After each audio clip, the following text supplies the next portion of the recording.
Sebagai imbalannya, negara itu berjanji untuk menjadi salah satu pembeli terbesar senjata Rusia.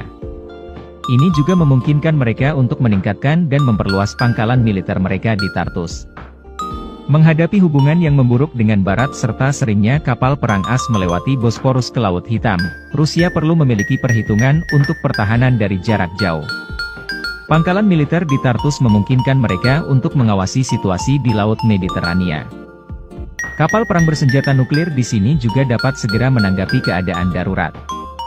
Karena pentingnya itu, ketika Suriah pecah dalam perang saudara antara pasukan pemerintah dan pemberontak pada tahun 2011, Rusia secara aktif mendukung tentara Presiden Assad untuk mengalahkan pemberontak. Selama 3 tahun berikutnya, banyak negara secara tidak langsung ikut serta dalam perang saudara, termasuk negara adidaya Amerika Serikat. Mereka telah memberikan senjata dan pelatihan militer kepada faksi-faksi pemberontak, termasuk koalisi Kurdi dan Arab.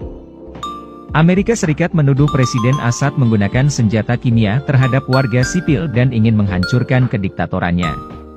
Selain itu, mereka berulang kali mengusulkan kepada PBB untuk menghukum Suriah, tetapi diveto oleh Rusia.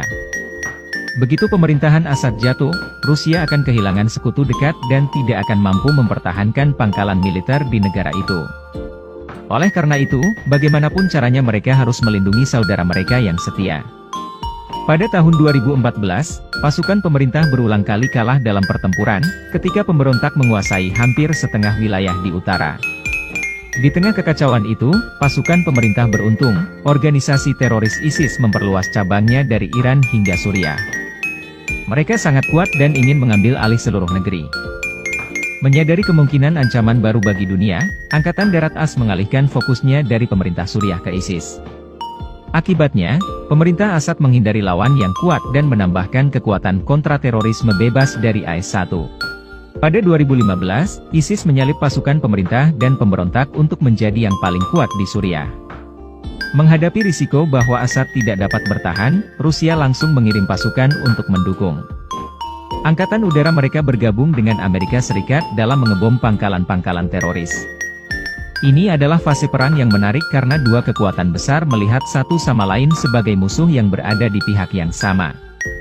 Sejak 2017 setelah mengklaim telah melenyapkan ISIS, AS tiba-tiba menyerang pangkalan militer pemerintah Suriah di Provinsi Idlib.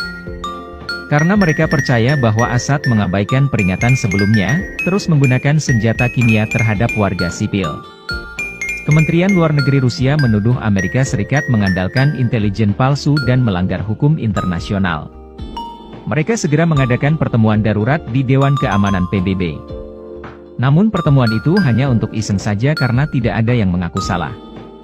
Pada April 2018, Amerika Serikat dan sekutunya melakukan serangan udara lain terhadap pasukan pemerintah Suriah di Pangkalan Tias. Karena mereka terus menuduh Assad menyerang warga sipil dengan senjata kimia.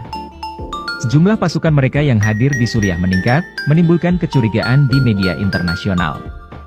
Apakah AS ingin menghancurkan rezim Assad? Namun, hal tak terduga terjadi pada Desember 2018, Presiden Donald Trump memerintahkan penarikan semua pasukan AS dari Suriah. Dia berpendapat bahwa berpartisipasi dalam perang ini, selain menghabiskan uang dan kehilangan banyak tentara, tidak membawa manfaat apapun bagi Amerika Serikat. Keputusan Trump membuat banyak orang bingung, bahkan Menteri Pertahanan AS Jim Mattis mengundurkan diri karena tidak bisa meyakinkan Presiden.